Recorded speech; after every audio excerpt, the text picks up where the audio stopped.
Se todos encontraram, mesmo assentados, nós vamos acompanhar a leitura da palavra do Senhor que nos diz: Chamou o Senhor a Moisés e da tenda da congregação lhe disse: Fala aos filhos de Israel e dize-lhes: Quando algum de vós trouxer oferta ao Senhor, trareis a vossa oferta de gado, de rebanho ou de gado miúdo.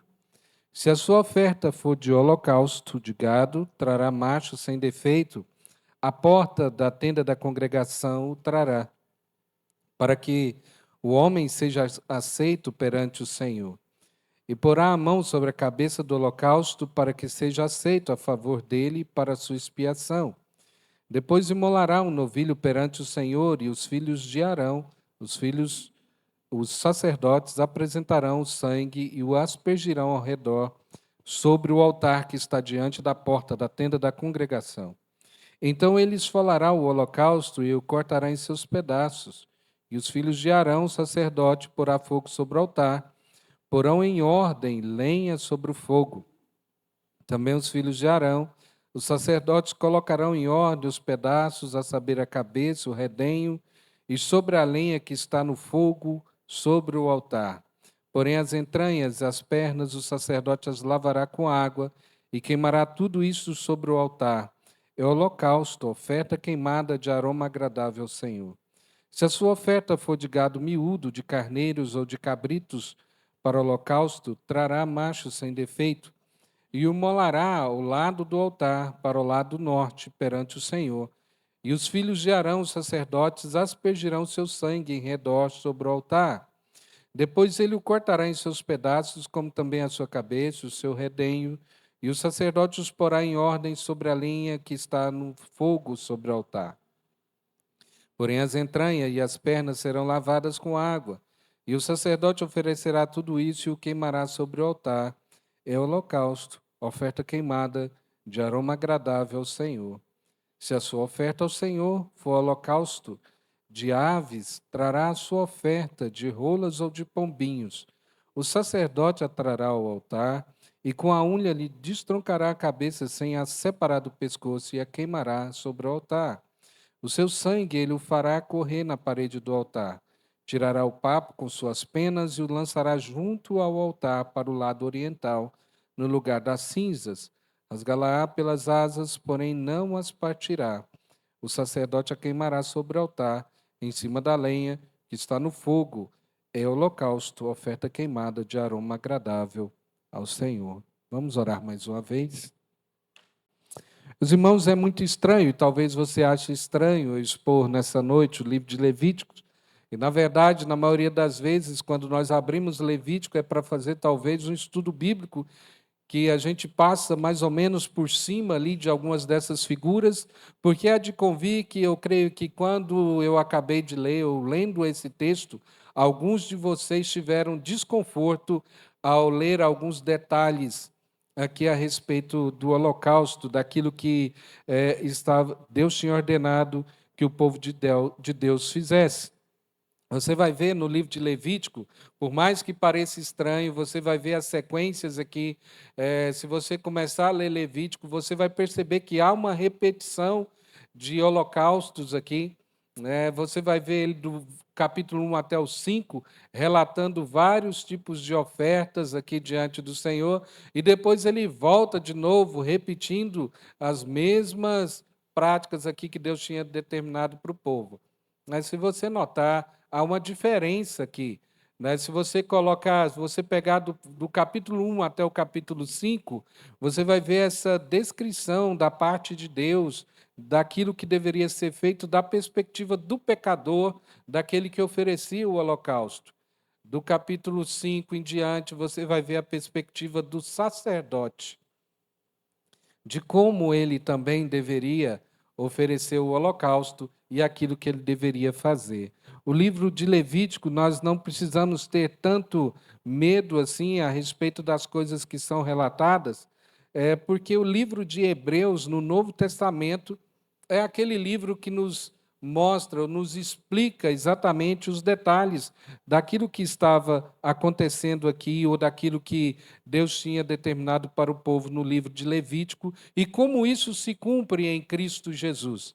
Todas essas coisas são figuras que apontam para o nosso Redentor, que é Cristo Jesus. Portanto, o Hebreus nos traduz, né, tudo isso para que a gente possa compreender. O livro aqui, nós temos aqui o nome de Levítico, mas o nome, na verdade, foi dado pela Septuaginta, né, que foi a tradução do Antigo Testamento aqui para o latim. Mas o nome exato aqui no texto original é a primeira palavra do texto, né? Chamou.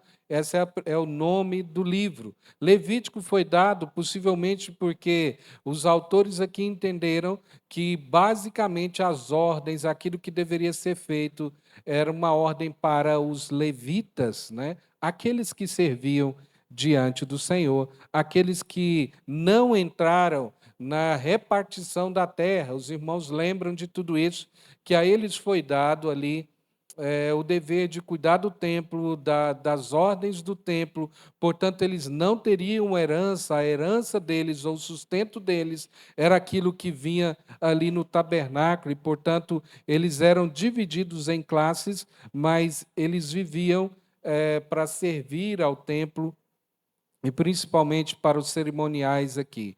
Nós temos em todo o conteúdo do livro de Levítico a descrição daquilo que o povo do Antigo Testamento deveria fazer diante do Senhor. Mas o que eu quero ressaltar nessa noite, que a ordem que Deus dá desde o início e que parece tão estranho e desconfortável para mim e para você, principalmente no nosso tempo, no tempo nosso hoje, onde tantas ideias são disseminadas por toda parte, quando você olha Levítico, a descrição detalhada de como deveria ser sacrificado o animal para que houvesse o ritual de purificação ou o holocausto, que para muitos soa como apenas algo, talvez, uma atrocidade, né, aos animais, mas se a gente perceber aquilo que a palavra de Deus está mostrando, é que algo muito pior aconteceria logo adiante.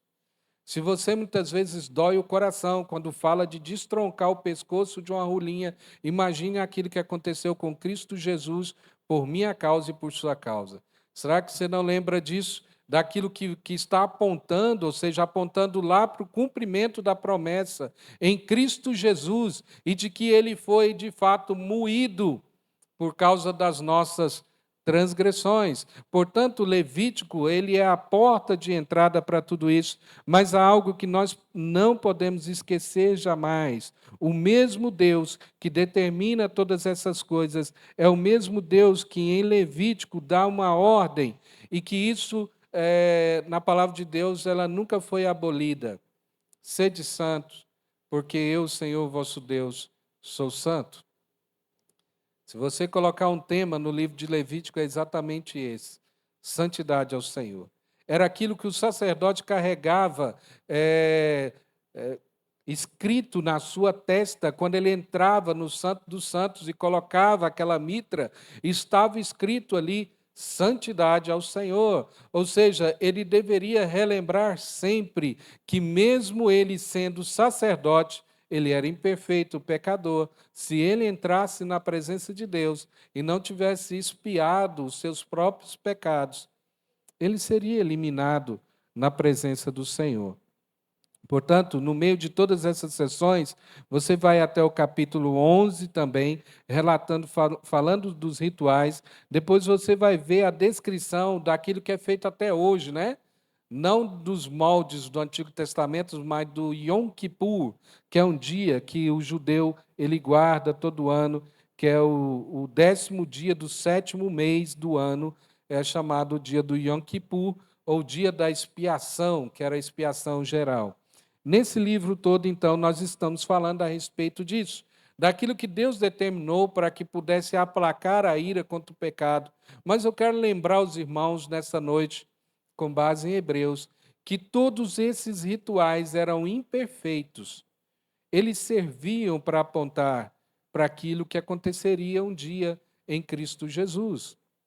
Portanto, Hebreus nos diz que não era por meio de sangue de touros e de bodes que eles eram expiados dos seus pecados, mas por causa da obediência àquilo que Deus tinha determinado e por causa daquilo que antecipava, ou para aquilo que apontava como sinal, que era para a redenção que estaria por acontecer em Cristo Jesus. Portanto, esse é um livro de Levítico que normalmente nós quase nem lemos, porque nós temos uma certa dificuldade com ler a respeito de coisas, falando a respeito de sacrifícios aqui, mas é um livro que nos mostra algo extremamente importante que nós precisamos atentar de forma clara aqui.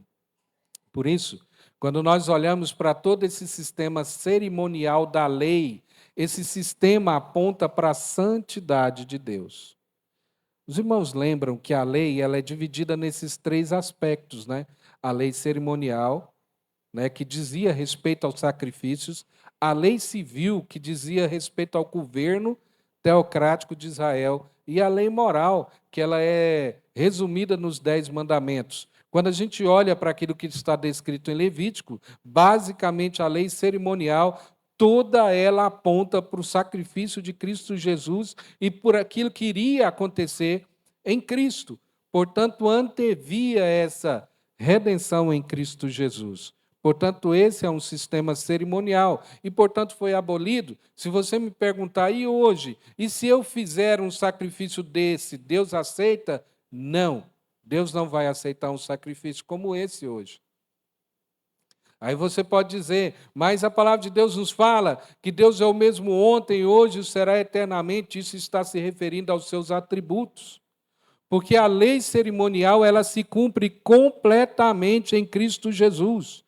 Portanto, como Hebreus diz, tudo isso é sombra daquele que haveria de vir. Portanto, quando você olha para a coisa em si, você não olha mais para a sombra, porque você já está vendo aquilo que está projetando a sombra. Portanto, a sombra era isso que estava acontecendo no Antigo Testamento.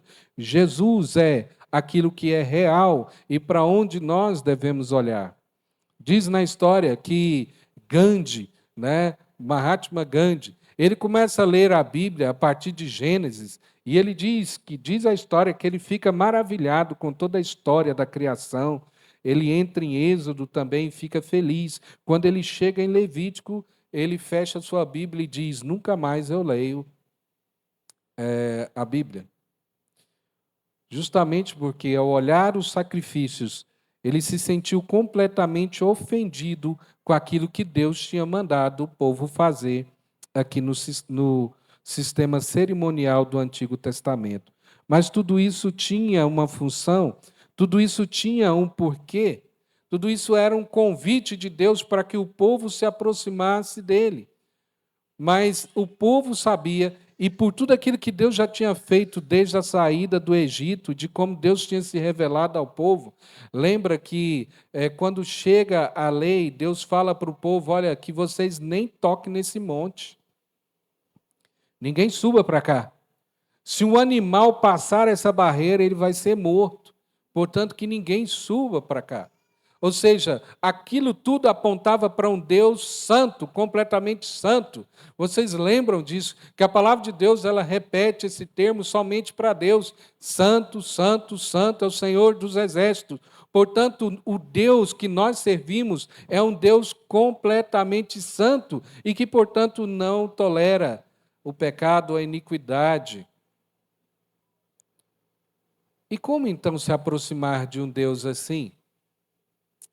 Esse Deus, por causa do seu amor e da sua misericórdia, sabendo disso que nem eu nem você poderia se aproximar dele sem que a gente fosse fulminado na presença dele por causa dos nossos pecados.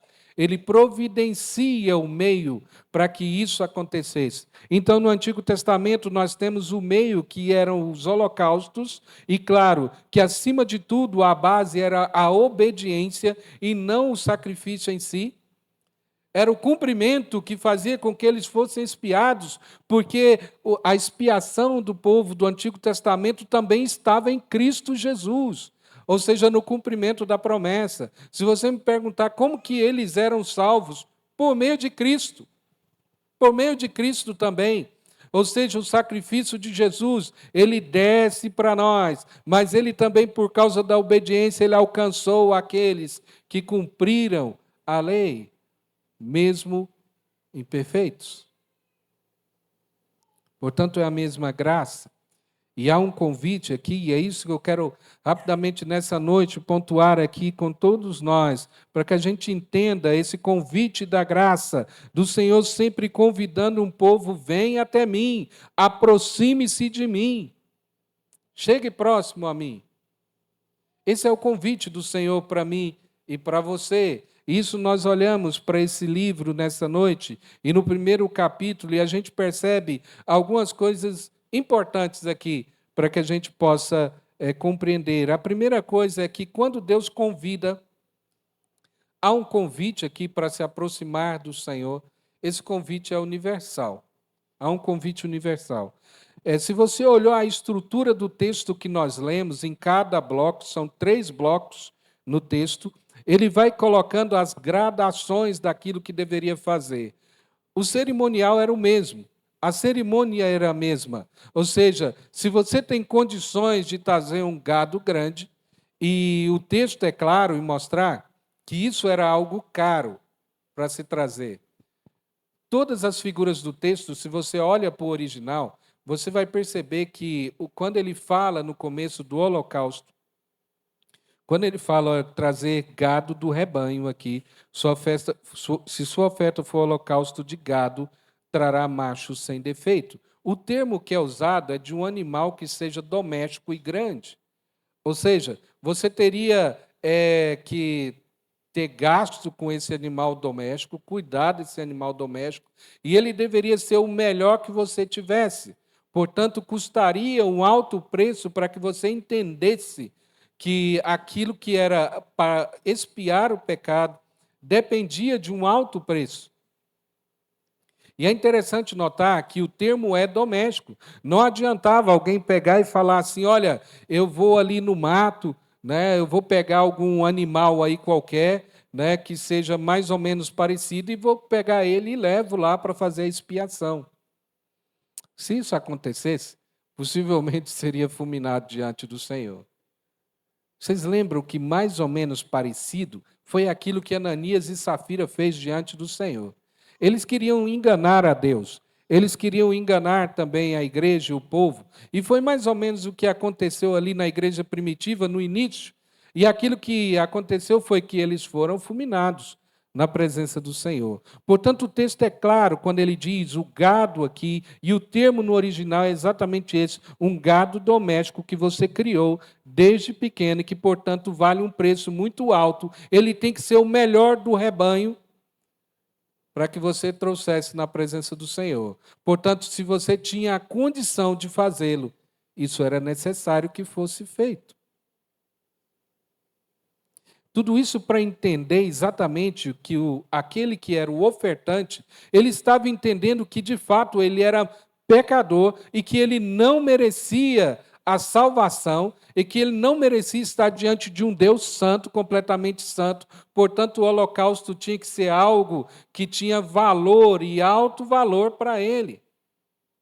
Não era qualquer coisa que era para colocar diante do Senhor. Mas se você notar no texto, você vai ver que nesse convite de chegar na presença do Senhor, você vai ver que, de novo, ele coloca agora que fosse um gado miúdo, né? Ou seja, cabra ali, menores e tudo. Ou seja, se você não tem condições de dar aquele gado no dia da expiação, você poderia dar também um gado miúdo. E assim, na sequência, aquele que não tinha nenhum dos dois, ele poderia pegar um pombinho, uma rola ou um pombinho, e trazer diante do Senhor. Mas tudo dentro da ordem daquilo que Deus tinha determinado.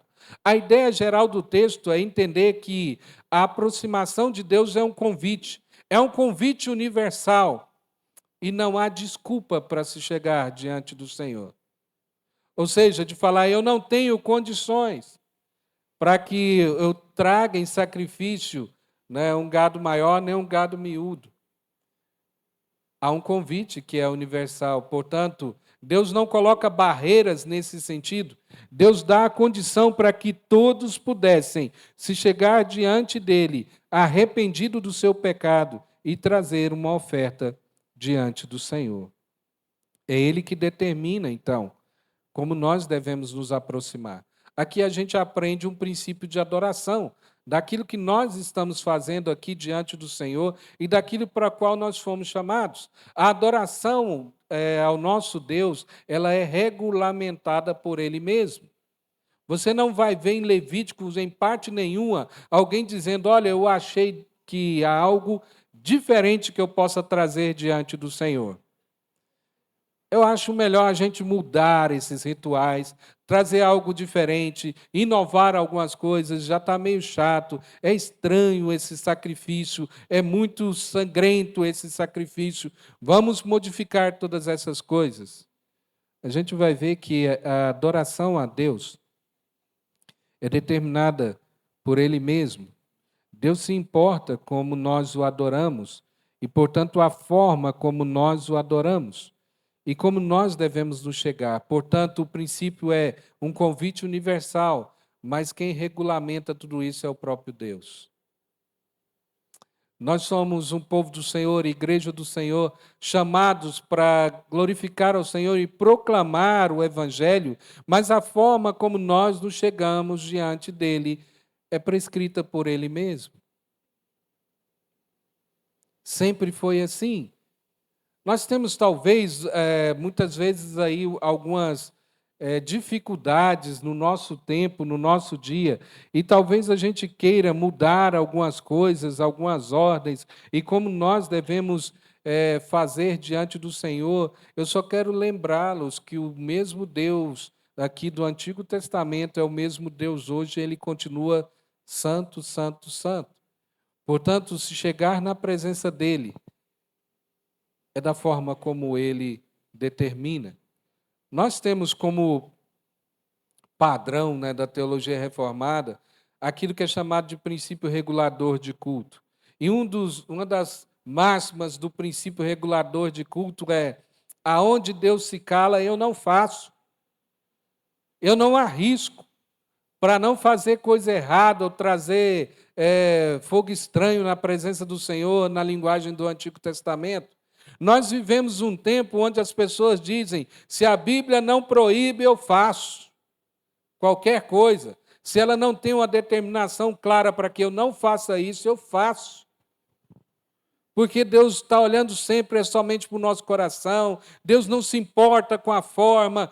Deus se importa com a forma como nós chegamos à presença dele. O convite é universal. Se aproxime de mim. Mas eu quero que eu e você se lembre sempre: a forma como nós chegamos à presença de Deus é determinada por Ele mesmo. E Ele não abre concessão disso. Ao longo do tempo, ao longo das eras, nós temos vários movimentos no meio do povo cristão, onde muitas vezes as pessoas elas tomaram aí veredas tortuosas, porque deixaram de olhar para o princípio fundamental das Escrituras. Ou seja, se nós olharmos para o livro de Hebreus, a partir do livro de Hebreus, nós vamos perceber que a adoração é se envolver com Deus nos termos que Ele propõe. Portanto, é pelos meios que só Ele determina. Só Ele determina. Lá em Hebreus, tem o mesmo palavreado quando fala, olha, aproxime-se de mim, aproxime-se do trono da graça. Mas se você for perceber lá em Hebreus, você vai encontrar os mesmos princípios que o Senhor é quem determina. Ou seja, o convite é universal. Nem eu nem você tem desculpa para falar ou inventar alguma coisa. Ah, mas eu não estou pronto. Ah, eu vou deixar um pouquinho para frente. Ah, eu tenho outras coisas para resolver. Nesse momento, eu ainda não posso, né, me comprometer com tudo isso. O convite para se aproximar desse Deus que é santo, ele é universal. E ele não coloca barreiras nesse sentido. Ele apenas impõe a forma como eu e você nós devemos nos chegar na presença de Deus. A segunda coisa que a gente deve entender É exatamente isso. Portanto, se é universal, ele determina que a forma como nós vamos nos aproximar. Em todos os sacrifícios, os 3 blocos que você leu, você vai ver que é detalhado aquilo que Deus fala e como que deveria fazer, a forma como deveria fazer, aonde deveria derramar o sangue, o que o levita deveria fazer, como tudo, todos os sacrifícios ele deveria fazer na ordem exata daquilo que Deus tinha determinado para que ele fizesse. E assim nós vamos compreendendo à luz da palavra de Deus que Deus sim, ele quer ter relacionamento conosco, mas o nosso Deus continua sendo um Deus santo. Eu quero te chamar a atenção nessa noite porque nós vivemos uma geração que aprende acerca de Deus através de música gospel, muito menos por ler as Escrituras. Cada vez menos as pessoas leem a palavra de Deus, elas estão sendo doutrinadas, muitas vezes por músicas. E a música é muito mais fácil, né, da gente memorizar, né, porque ela trabalha com as emoções ali, e, portanto, a gente memoriza algumas coisas. Mas tome cuidado com isso. Porque nós vamos aprender no nosso linguajar, do nosso tempo, a chegar diante do Senhor de qualquer maneira, de qualquer forma, porque as pessoas dizem: eu estou na casa do meu pai, eu estou diante do meu pai. Mas eu quero te lembrar, né, até Michael Horton fala muito isso, eu quero lembrar a você que esse Deus que é nosso pai, ele continua sendo Deus, ele é Deus e ele é santo. Portanto, a gente não pode passar as barreiras de tudo isso e falar: olha, não importa, não importa a forma, né, Deus sempre vai receber aquilo que eu estou trazendo diante dele. Isso não é assim. Isso não é dessa forma. Deus requer santidade a ele. Deus requer que nós vivamos de maneira coerente com o evangelho que nós professamos.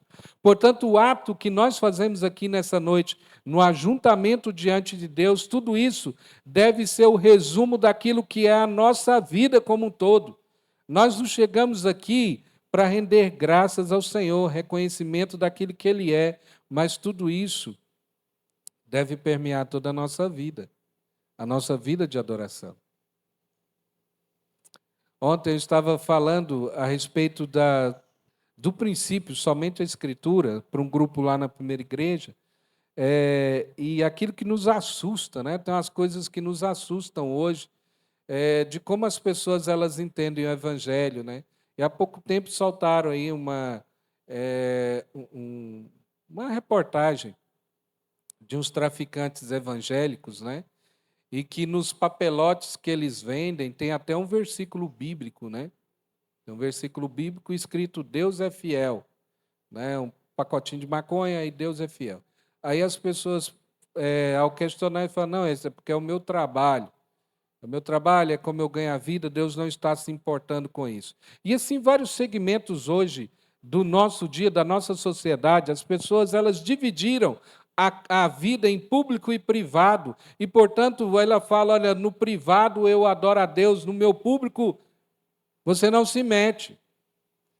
Porque eu tenho que ganhar a vida da maneira como o mundo ou o nosso tempo exige. Tudo isso diz respeito à adoração, porque nós não cortamos a adoração quando nós saímos daqui dessa noite, desse culto, e falamos: agora amanhã, né, é vida que segue e vamos para a guerra. Da maneira que puder, da forma que der. Tudo isso é adoração a Deus. Nós vamos entender que adorar a Deus é com toda a nossa vida, tudo aquilo que nós temos, tudo aquilo que nós somos. Tudo isso está diante do Senhor. Portanto, a forma de se aproximar dele, a forma de adoração, é Deus quem exige, é Ele quem determina. Então, Deus se importa muito, sim, com a forma como nós o adoramos e como nós nos chegamos diante dele.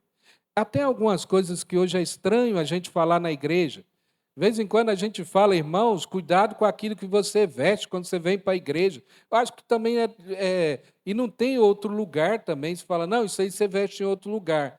Né? Também há controvérsias, né? Mas é interessante quando você olha Levíticos, que Deus tinha determinado para o povo, no dia do ajuntamento solene, até o que eles deveriam vestir. Fala, tome banho direitinho. Vista a roupa bonitinha, roupa limpa, para se chegar diante do Senhor de maneira decente e coerente.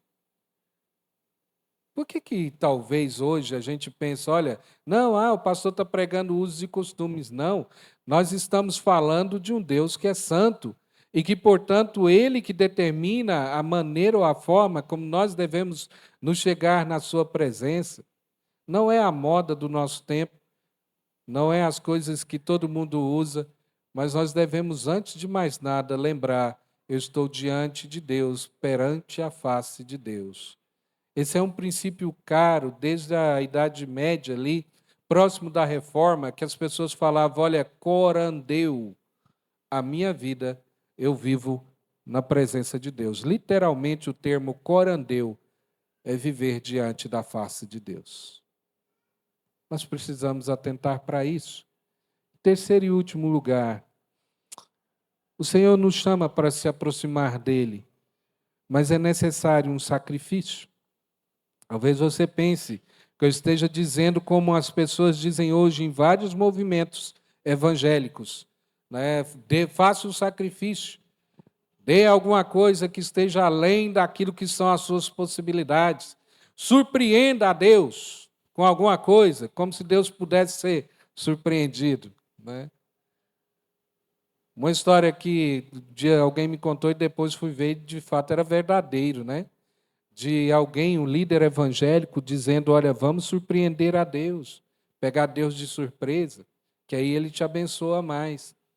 E aí Ele ensinando como que você faz isso. Você coloca, sei lá, R$ 100 no bolso direito e 200 no esquerdo. Aí você vai caminhar para dar essa oferta diante do Senhor, com a mão no bolso direito, que é R$ 100.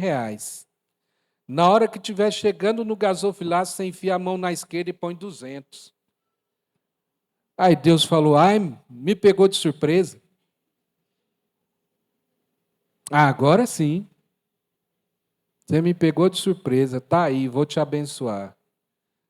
Todas essas coisas são ditas e ensinadas aos 4 cantos aí, falando como deve ser tudo isso, mas quando a palavra de Deus nos fala para se aproximar dele é necessário um sacrifício, ele está apontando para Cristo Jesus.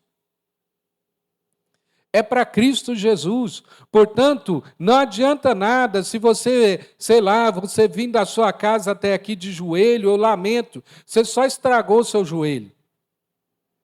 Eu lamento também se algum falar, eu coloco uma pedrinha, um cascalho pontiagudo no sapato, eu venho pisando nesse negócio para espiar os meus pecados, porque se eu chegar lá na igreja assim, Deus vai me aceitar, porque Ele sabe que eu estou sofrendo. Eu lamento também, porque isso não expia pecado. O sacrifício que é exigido aqui no texto é o sacrifício que aponta para a obra de Cristo Jesus. O texto termina sempre dizendo que, se referindo à fumaça que subia como aroma agradável diante do Senhor. Talvez tenha vindo à sua memória o texto de Isaías, quando fala do sacrifício de Cristo Jesus, que agradou moê-lo como sacrifício. É esse sacrifício que o texto está apontando. Portanto, sim, é necessário um sacrifício para se aproximar-se de Deus. Mas esse sacrifício já foi feito, e já foi feito por Cristo Jesus. Sim, era sangrento, era necessário que derramasse sangue. Se você se assustou com aquilo que é relatado em Levítico, imagina aquilo que aconteceu em Cristo Jesus, por minha causa e por sua causa. Será que a gente não lembra disso? Que o sangue dele foi derramado por minha causa e por sua causa? Ou será que talvez, pode ser, no nosso tempo as pessoas choram mais por bicho que morre do que por gente, né? Talvez a ordem também está invertida aqui. Falar, meu Deus, destroncou o pescoço do pombinho. Olha que coisa cruel e estranha. Cruel era aquilo que aconteceu com Cristo, porque ele levou sobre si os pecados meu e seu, e ele pagou por aquilo que ele não fez. A palavra de Deus diz que aquele que não conheceu o pecado, ele fez pecado. Ou seja, quando Deus vira as costas para Jesus e Cristo Jesus brada ali: Deus meu, por que me desamparaste? Tudo isso foi por minha causa e por sua causa. Sacrifício mais horrendo, mais sangrento do que esse, nunca aconteceu, nem no Antigo Testamento. Eram apenas sombras daquilo que aconteceria com Cristo Jesus.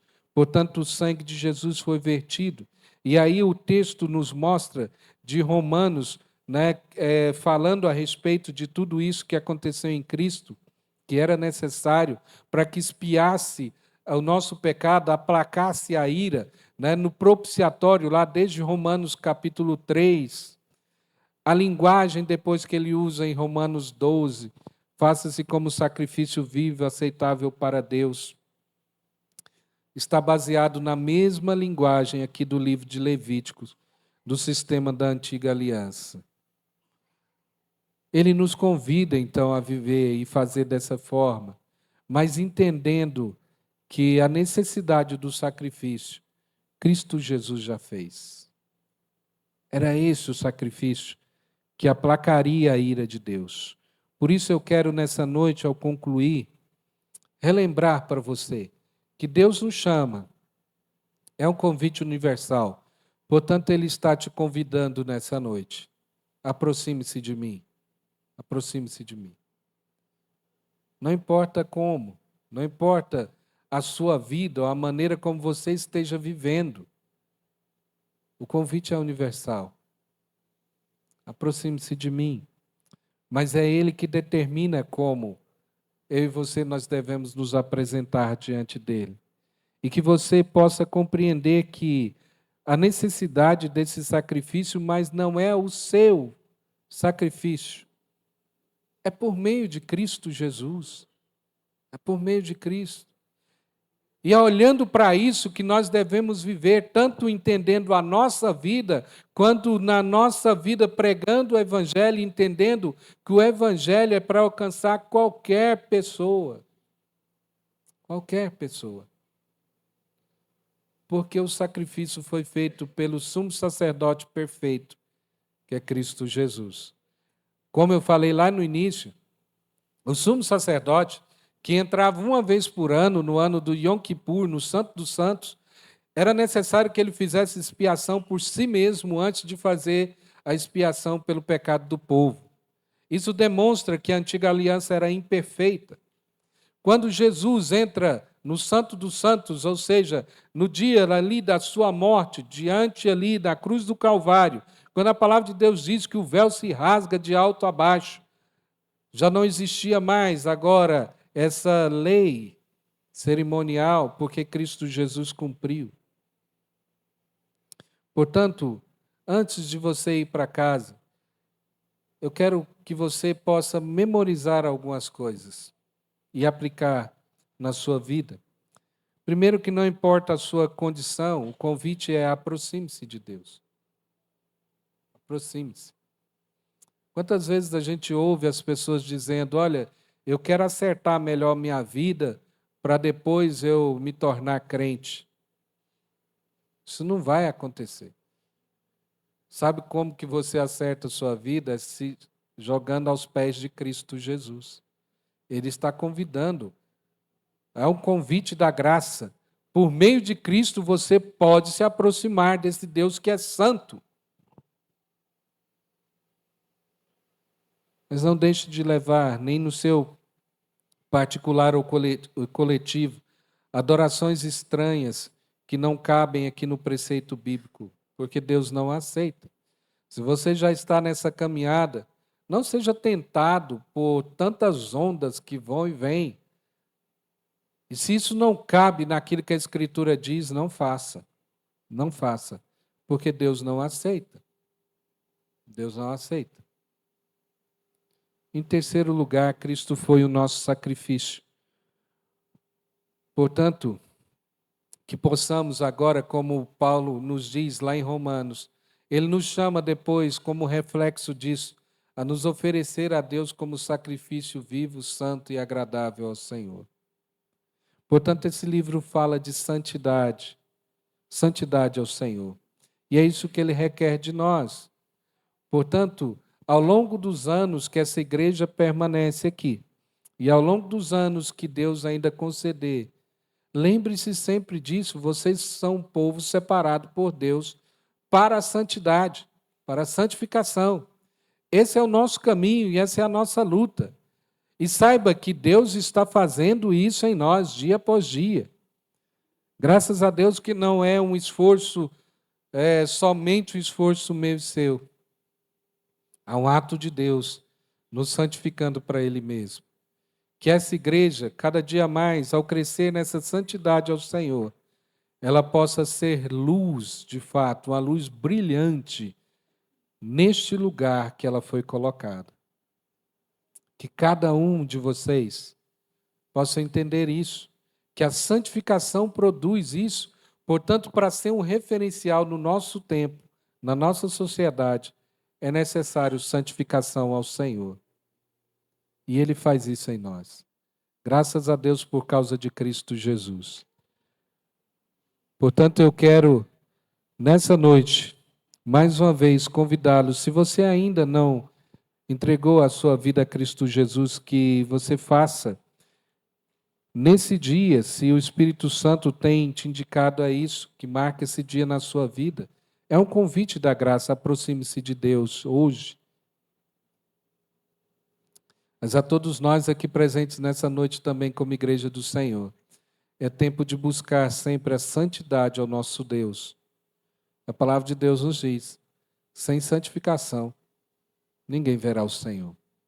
Sede santos, porque eu, Senhor, vosso Deus, sou santo. Vamos orar?